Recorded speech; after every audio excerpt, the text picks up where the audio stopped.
إن الحمد لله نحمده ونستعينه ونستغفره وأشهد أن لا إله إلا الله وحده لا شريك له وأشهد أن محمدا عبده ورسوله صلى الله عليه وعلى آله وسلم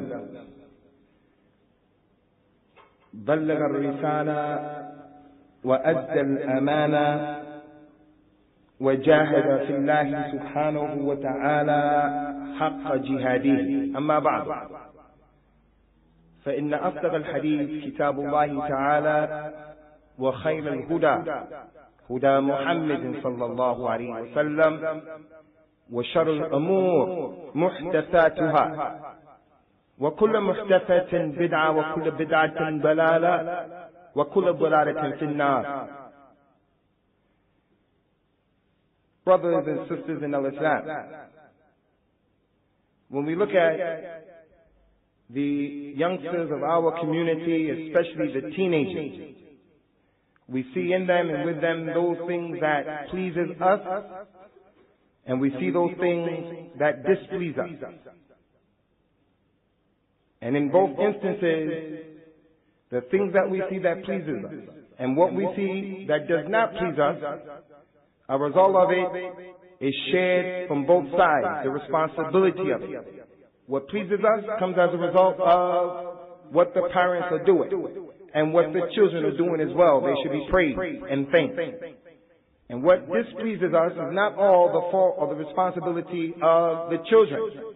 It's the fault and the responsibility of the parents. So both sides share in the equation. This, inshallah, will be the last khutbah before our children go back to school after the summer break. So we thought it would be beneficial, inshallah ta'ala, to give today's nasiha. As it relates to your children, on a daily basis, I'm in contact with them, and we're always taking the opportunity to teach them about this deen. The importance of taking al-Islam seriously. The importance of the imminent meeting with Allah. The reality of death as it relates to youngsters. That they are not promised to live a long life. We take the time out to tell them the importance of pure Islam. The Kitab and the Sunnah. According to the understanding of the Salaf of this Ummah. And how the Kitab and the Sunnah tells them to respect their elders. And how the Kitab and the Sunnah tells them to be productive and not to be problematic or ashabul mashakil on their families. We tell them this in your absence because that's the deen and that's the haqq that you have upon us and that's the haqq that they have upon us. The problem as it relates to advice and nasiha is we don't get to see the fathers of those children that often. So I said today will be the day that I advise the fathers as it relates to their children, especially the teenagers from amongst them. And we're at a critical time right now in that our children have completed their GCSEs. And there are those from amongst them who did better than we expected. And there are those who didn't do so good. Those who were successful, we say, Barakallahu lakum wa barakallahu fikum. Congratulations, you did a good job. Those who didn't do so well, we say, all is not lost. When you die and you stand before Allah Azza wa Jalla, He's not going to ask you about that certificate or that degree. And how many people do we know they are carriers of PhDs? And they are the worst of the people, from the kuffar and from the Muslims. So even though you may have been slacking and you didn't cut the grade because you were playing or something other than that, we still say all is not lost. The sky is the limit as long as you're young, inshallah, and you hold on to this deen. So you fathers, there are 4 points of advice that we want to mention. And to the mothers of these children, especially as it relates to the teenagers. Since the grandfathers of these children, your father, or maybe you chose to bring your family to this country, and you're living in this country, You have to come to grips with the reality that this country and society is going to have an impact upon your children. And you cannot be like the ostrich who puts his head in the ground and he doesn't want to recognize that. And he wants his child to behave and to treat him and everyone else the way he feels he should be treated in the old country, the way he was brought up. This is a country where the culture is the me culture. Me, I. So your child is going to ask you, I want the most expensive trainer. I want the latest fashion in clothes. And I don't care how much it costs you, Abi or Ummi. That's the me culture. You brought him here. The Prophet says, sallallahu alaihi wasallam, about living with the kuffar. La tatara'a naruhuma. The fire of the kafir and the fire of the Muslim, it does not coexist. Someone is going to affect and impact on the other. So the reality is, they are here. And that's not because of their choice. So I'm not judging anyone and I'm not blaming anyone. I'm saying come to grips with what Rasulullah said. From the signs of the hour, sallallahu alaihi wasallam, qal, and talid al-ama rabbataha. You will see the slave girl giving birth to her master. The child will become like the father or the mother, and the mother and the father will become like the child. They have to listen to what the child says. It's from the Ashratu Sa'ah. So now that they're here, this culture is telling our children, you are an individual, and you have a right to be recognized. You should not be treated like an individual who doesn't exist. The culture is forced upon you. Decisions are made for you all the time, and they may not be in your best interest. The child simply wants the parent to recognize, I am a human being. Recognize me as such. Stop treating me as if I don't exist. What you want from me and what you plan for me, that's what's executed. Maybe I don't want to be a doctor. Maybe I don't want to marry him or her. Maybe I don't want this, I don't want that. The Prophet sallallahu alaihi wasallam, as it's been authentically collected in Sahih Bukhari and Muslim, he went to the home of one of the companions, and the companion, the host, gave him a bowl of milk. Rasulullah sallallahu alaihi wasallam was with a number of his other companions. He took the milk, he drank from his portion, and then he wanted to give the rest to the companion. He looked on his right.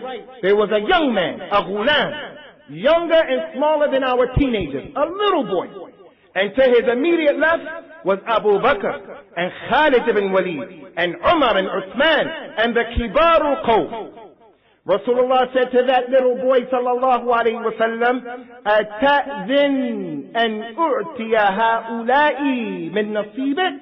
فقال الولد لا والله لا أوثر بنصيبي منك أحدا. Rasulullah said to the little boy, I seek permission from you. I ask you, ya little boy, would you allow me to give to the elders? You have a right, you have a haq. You're on my right. I should start with you. But I'm seeking permission, and I'm Rasulullah. I'm asking you, would you allow me to give to those people? They're elder than you, they're bigger than you. The little boy exercised his right and he said, Wallahi, no. I will not give preference to anyone as it relates to my right, as it relates to you. So Rasulullah gave the little boy the milk. If the Messenger of Allah sallallahu alaihi wasallam would do an issue like that, ikhwan, it shows us. It's from the haqq of the child, it's from the haqq of your teenager, and certain issues make the boy feel as if he means something. What do you think was the impact psychologically of that child when he realized in the society, Rasulullah in front of all of those people recognized his existence? You mean something. He sallallahu alayhi wa ala alihi wa sallam taught this in too many examples. Time does not allow. But there are some things that we don't ask our children for their advice, or we should not ask them for their permission because they're not experienced. But even in those things, the way to deal with them is that we should, when we see these kids going astray, do a better effort of trying to accommodate them and work with them. Al-Imam al-Nasa'i brought in his book of hadith on the authority of Qais ibn Abbas, who was from the Tabi'een.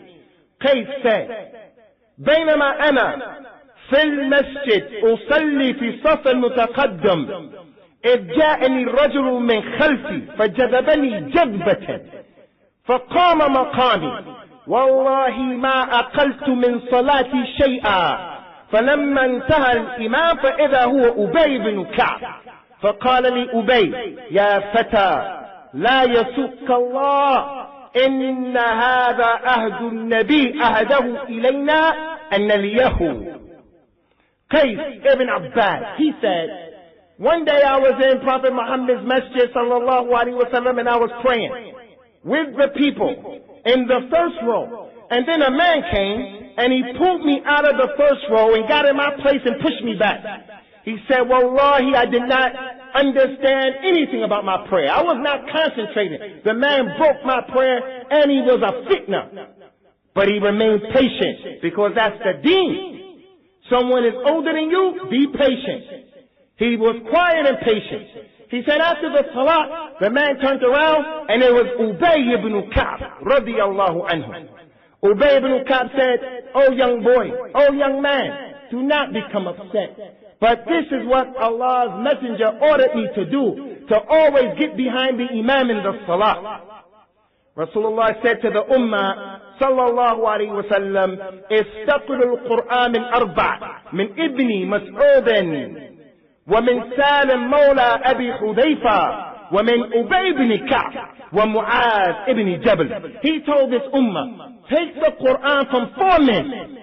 They are the most prolific. They are the ulama of my companions in the Qur'an. Learn the Qur'an from Abdullah ibn Mas'ud, and from Salim, the free slave of Abu Hudayfa, and from Ubay ibn Ka'b, and from Mu'adh ibn Jabal. So whenever Rasulullah wanted to pray, he would say, where's Ubay? Come forth, and Ubay would get there. Or the people would move over and they would let Ubay get there. So the point is, that man who was in the prayer, he made it to the masjid before Ubay. He had every right. But since Rasulullah told Ubay, whenever you pray, you get behind the imam. Now that man doesn't have a right anymore because of what Rasulullah said to Ubay. But despite that, ikhwan, do you not see how Ubay talked to the boy, explained to the boy? He could have said, Rasulullah said about me, take the Qur'an. I'm older than you. I was with Rasulullah. You're just a tabi'i. He didn't do that. He said, may Allah not make you upset. Don't get upset, oh little man. But this is what Rasulullah told me to do. And then the boy is not going to have a problem because it's from the deen. So the point, ikhwan, is we have to recognize these kids. And we have to recognize their effort. The relative may come to your home. The home is your home, and the room of your boy is your home. It's your room, it's your house. But your uncle, his cousin, your aunt, the grandmother is going to come to live in the home. He doesn't have a right to say, I don't want this. But it will be nice, and it will be appreciated by him if you only let him know what was going to happen. Now we move on to the next point that is just as important, if not more important. And that is, as it relates to our youth, especially the teenagers, the fathers and the mothers have to do a better job at praising your children. The one who always says to his child, you're no good, you are not successful, you are a bum, you are a failure, I see no good from you. He will create and plant the seed of negativity in the heart and the mind of his child, and he won't succeed. Praising the child is from Islam. He received his driver's license, Barakallahu fika. He got good grades, we're going to give you a party. He did something. We're going to thank him and praise him for what he did. He didn't do as well as we wanted him to do or expected. But still we're going to give him a party because of the effort that we saw him put in. The work that he put in. You did a great job, son. There's that individual who he grew up from amongst us. His father never said to him once, you did a good job, son. He lived his life like that. Because our culture, many of the Muslims' culture is, a man has to be rough and tough and strong. And he can't cry. And he can't kiss his son. And he can't hug his son. And he can't be affectionate to his son. Be strong, be a man.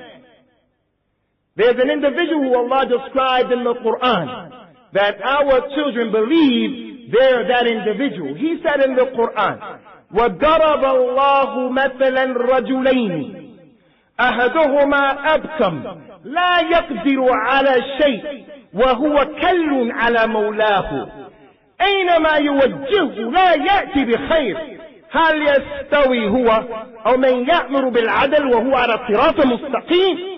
Allah gives us similar to an example of two men. One man, he is upcome, he's dumb, stupid, an imbecile, he's an idiot. That's what Allah called him, an upcome. He's dumb. He is a difficult problem upon his guardian, his mother, his father, his master. He is a fitna upon the one who's responsible for him. No matter where he turns him, he doesn't bring any good.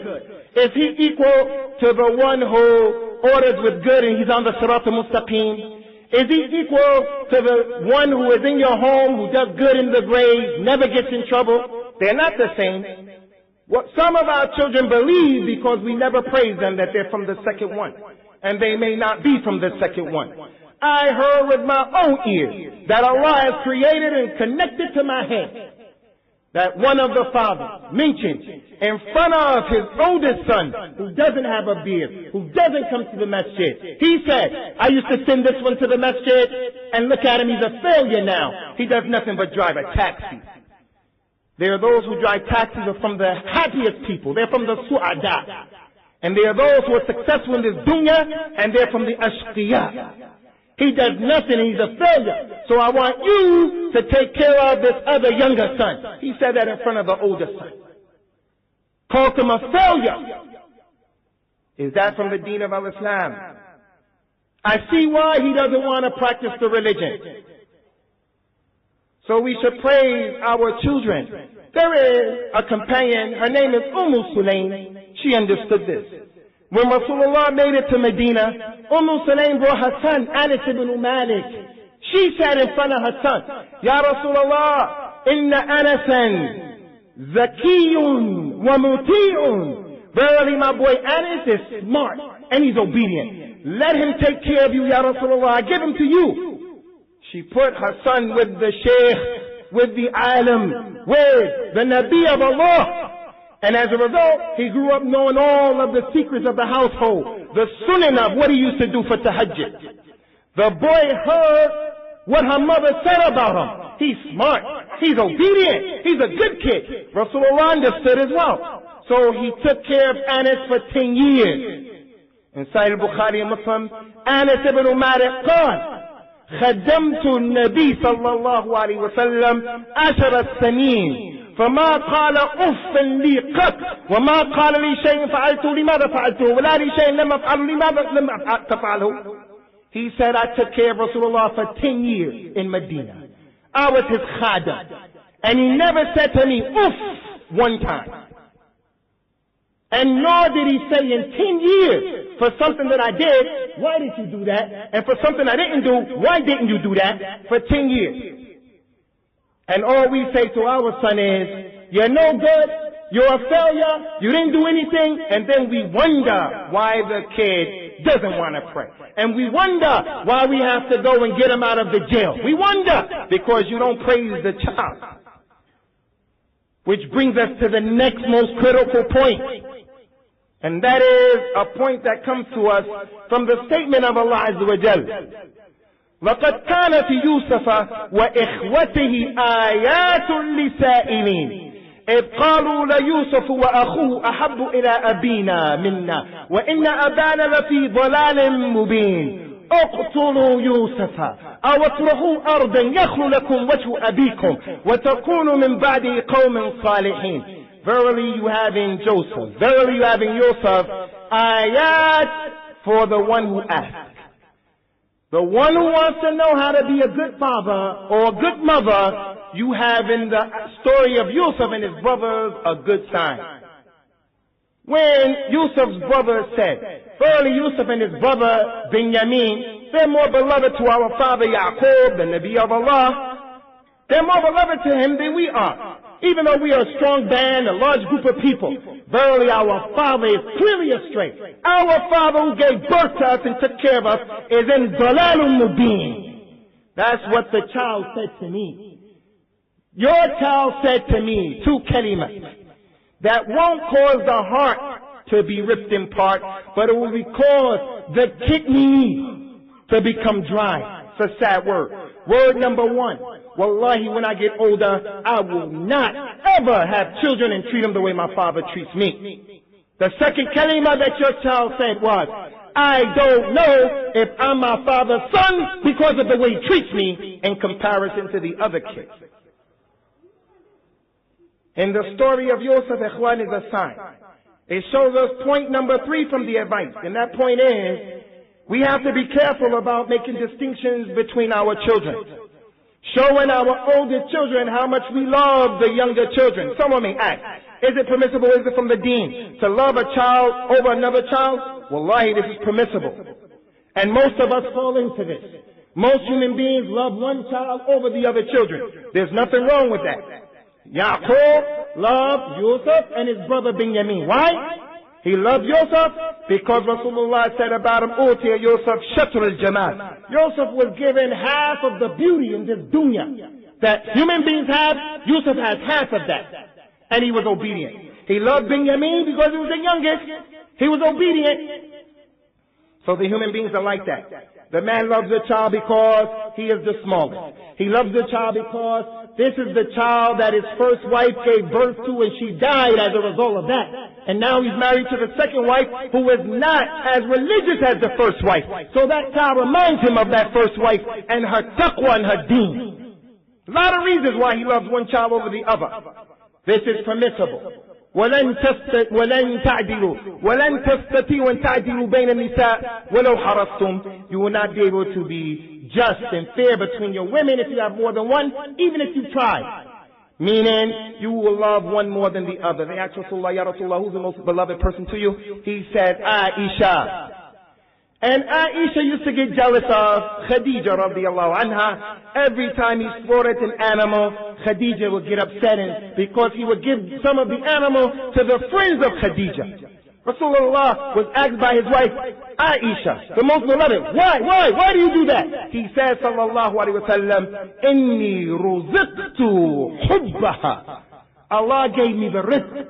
Allah put the love of Khadija in my heart.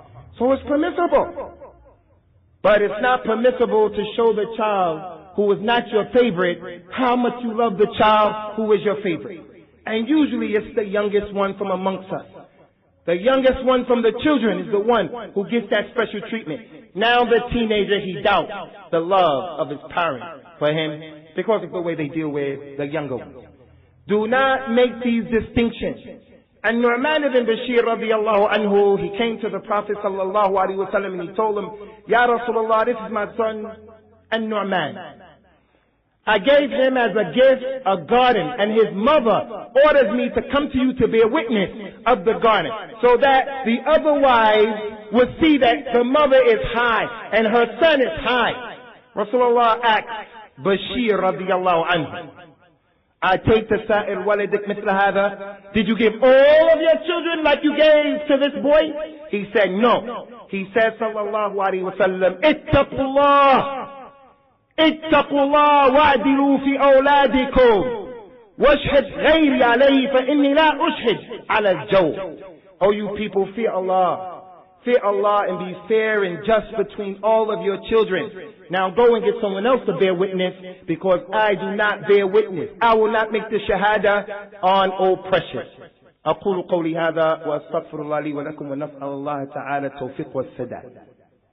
Alhamdulillah wassalatu wassalam ala rasulillah. The last point that we want to make in advising this community, ikhwan, in advising the mothers and the fathers, is the point about the need to defend our children.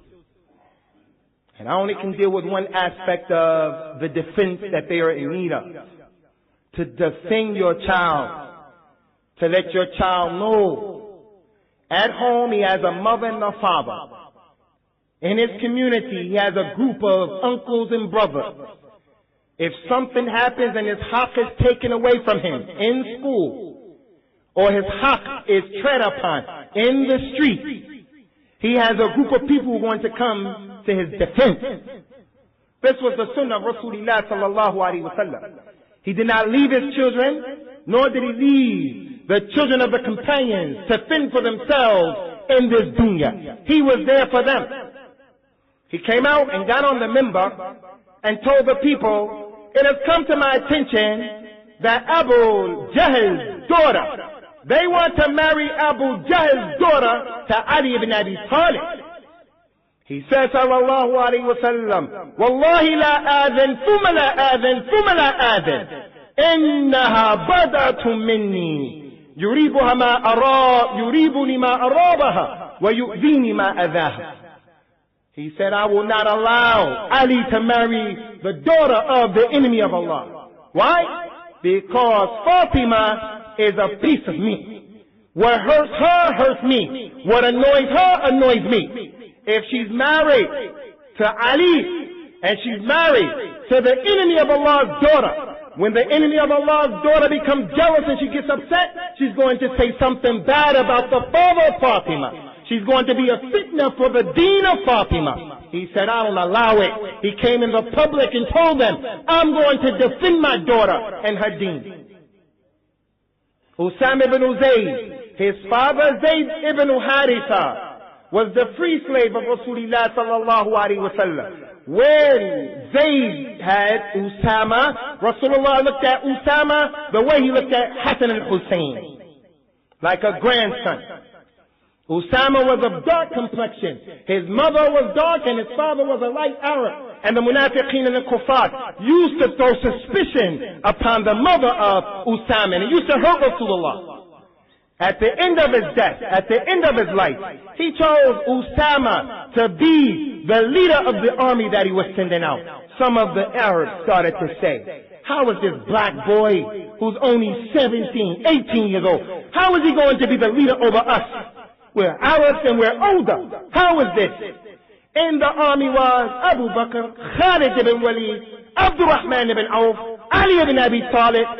The boy was 17 years old. When the news came to Rasulullah about what they said, he came out to the masjid and he gathered the people up and he said, Ta'antum fi abihi min qabl.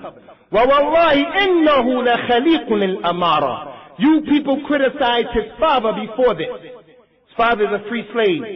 His father married a black woman. You criticize his father, and now you criticize him.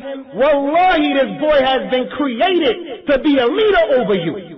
What do you think that did to the mind and the conscience of Usamah ibn Zayd? That Rasulullah would come to those Arabs and tell them that he's 17, but he's been created to be over you. He defended the boy in front of the community. And there are too many examples, Ikhwan. Too many examples. But we want just to focus upon what happens in school. One of those kuffar teachers says to our Muslim son, you are a terrorist, you're Usamah bin Laden #2. Says to our Muslim daughter, our sister, our niece, why are you wearing those clothes, you're backwards, makes an inappropriate statement about our deen. That child comes home, that child has to know they can come home. And the shura of our masjid is going to that school. And her father and his brothers are going to that school. And the imam of the masjid is going to that school to let those people know, you don't talk to our daughters and sons like that. We want something done with this teacher. We have to defend our kids.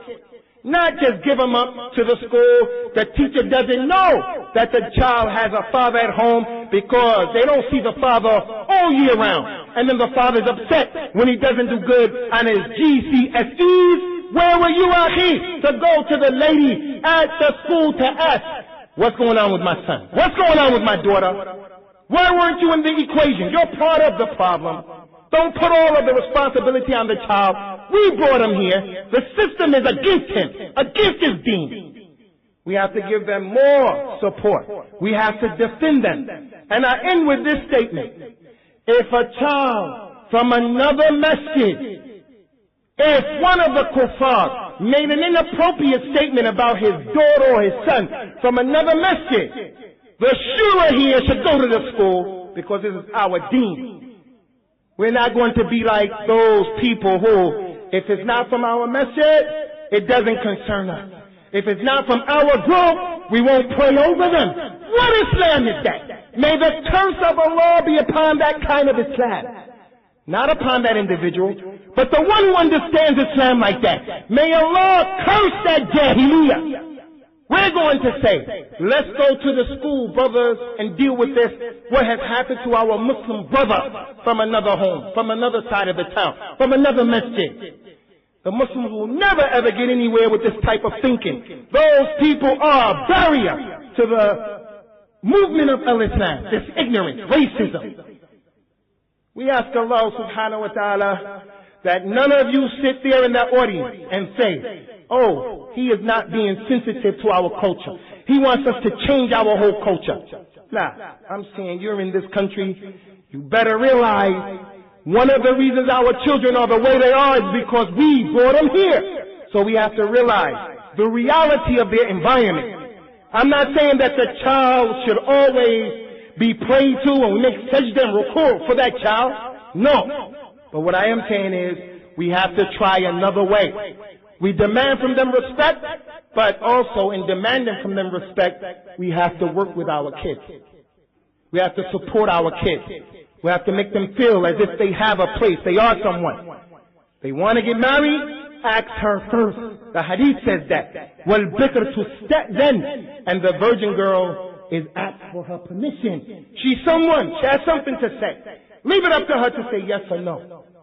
We ask Allah Azza wa Jal بالاسم الأعظم أن يوفقنا بما يحب ويرضاه. أقول قولي هذا واستغفر الله لي ولكم.